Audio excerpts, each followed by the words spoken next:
Getting down to the business end on day 9 of the Australian Open, and the big players are getting down to business. Today, Alex Zverev saw off an almighty challenge from Cameron Norrie to advance to the quarterfinals for the third time in Melbourne. Abigail Johnson joins us. Welcome, Abigail. Simon Ray also from the Game Insight Group. A lot of people sort of saw this as a 50-50 going into that fifth set, but you were seeing it differently approaching that decider. I was, and I hate to say it with a British accent, but looking at the opening stages of the first set, there was so much in Zverev's favour. I'm not just talking recent form where he had the upper hand. I'm not just talking lengthy opening matches of Grand Slams where he has ample experience even this year. I'm talking the fact that Cam Norrie had lost the last 4 matches in the head-to-head. He hadn't beaten Zverev in 10 years.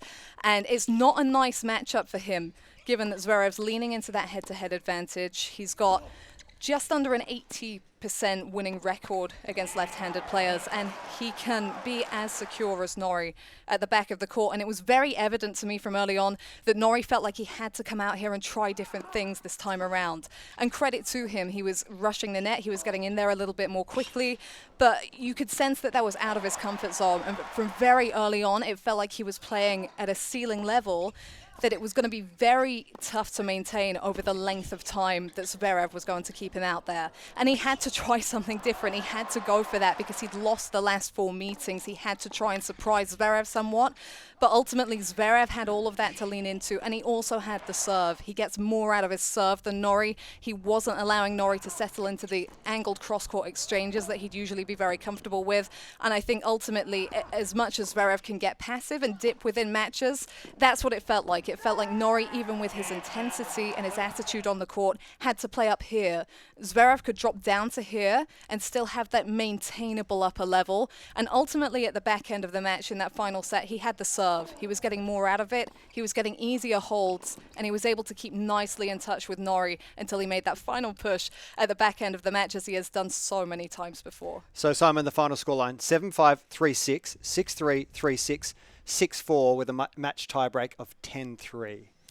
Well, I probably didn't see it as being as cut and dried as Abigail did heading into the final set, or indeed heading into the match tiebreak.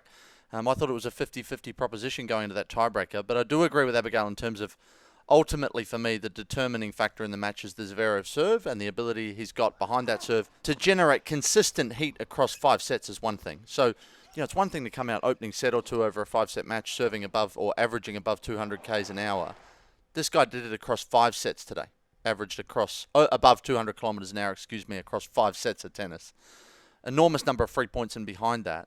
Where he was made vulnerable, though, I think is in sets 2 and 4, where Cam Norrie got after the Zverev second serve and was able to make big inroads, big headway. I think kept Zverev to 25% of second serve points won in the second set, and below 50%, somewhere in the 40s, mid-40s, in set 4 from memory. So I think some of what Abigail's highlighted in terms of Norrie's determination to keep the points short, to be aggressive, perhaps to operate outside of his comfort zone. Abigail mentioned the 4-0 head-to-head record that Zverev possessed going in. I don't think he dropped a set, in fact, Alexander Zverev going in. So Norrie can certainly take heart that he got a heck of a lot closer today than he has ever been before. But ultimately, it's too much firepower on this Zverev serve that's the difference, albeit I didn't have that same level of clarity and conviction that Abigail saw it with at the start of the 5th set. So he's back in the quarterfinals for the first time in 3 years. It looks, for all intents and purposes, that Carlos Alcaraz will be the next opponent, which really shapes up as a big match. Simon, you've got one more thing to add there. Well, I think starting to look ahead, the one thing that I do take out of this today is Cam Norrie, when the points were extended beyond 9 shots, Cam Norrie, and Abigail touched on it, he's in his absolute sweet spot there. That's what he's looking to create. He had the edge, a significant edge there over Zverev.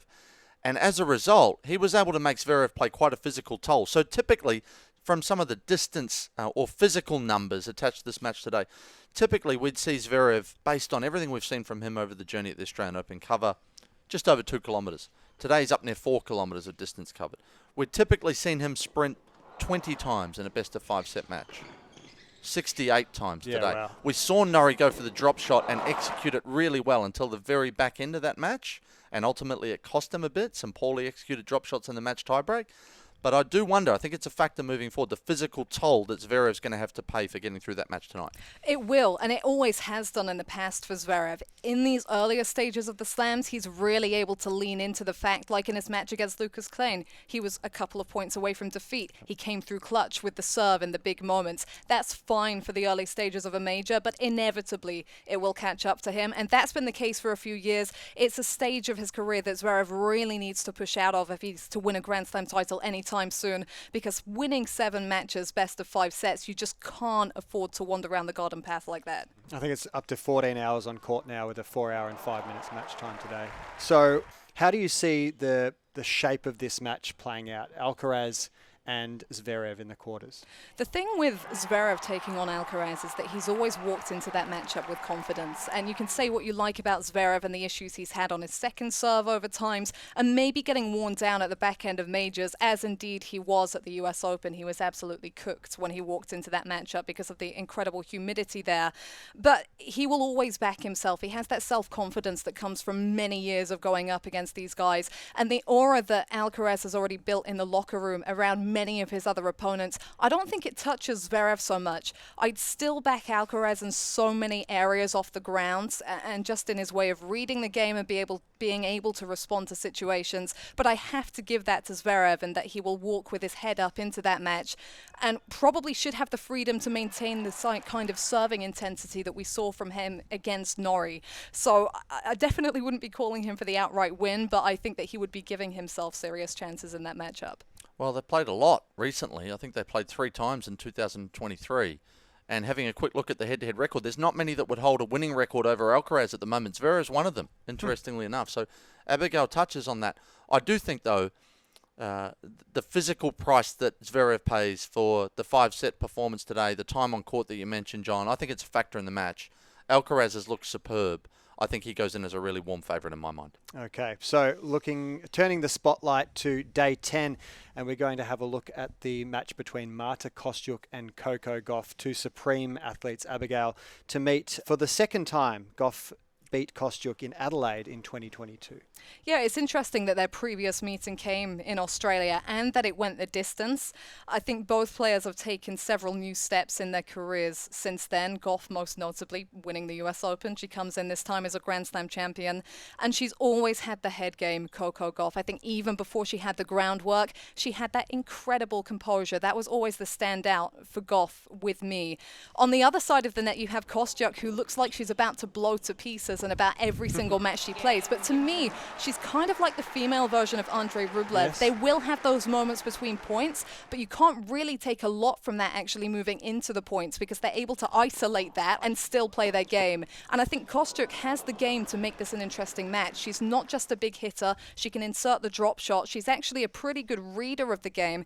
And lest we forget, as a 15-year-old, she did make the 3rd round of the Australian Open in years gone by. So there are very interesting dimensions to this matchup.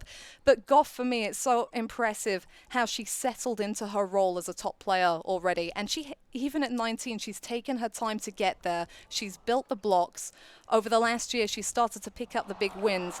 And I think in her wins so far, even though she's not played a really top player, she's been tested by a variety of game styles. She's come through Magdalena Frech, I believe. She's come through Alicia Parks, let me pronounce her name right, absolutely rips the ball. So she's seen a lot of different shots coming at her. I just wonder what Kostyuk can offer her that's different to what she's come through already. I think it's a really good summary. I think Kostyuk, having watched her play in Australia a fair bit over the last month, I think Abigail rightly points out, is a phenomenal athlete, is a very impressive athlete. And we know clearly how athletic Gauff is from a physicality and athleticism perspective. So 2 terrific athletes going at it. I'd give the edge on firepower to Gauff. And I also give the edge on mentality to Gauff. And I think it's a decisive factor in the match. But I do agree with Abigail. Kostyuk's ability to manage those moments, and perhaps she is the type of athlete that wears her heart on her sleeve a little more and lets us in a little more to what's going on behind the scenes than we've become accustomed to over a period of time. I think that's a good read. But I think it's going to be tested to a whole new level tomorrow. And I think ultimately the firepower that Gauff brings on serve and forehand, I think gets it done. I think it's the decisive factor. Okay, and a final prediction from you, Abigail?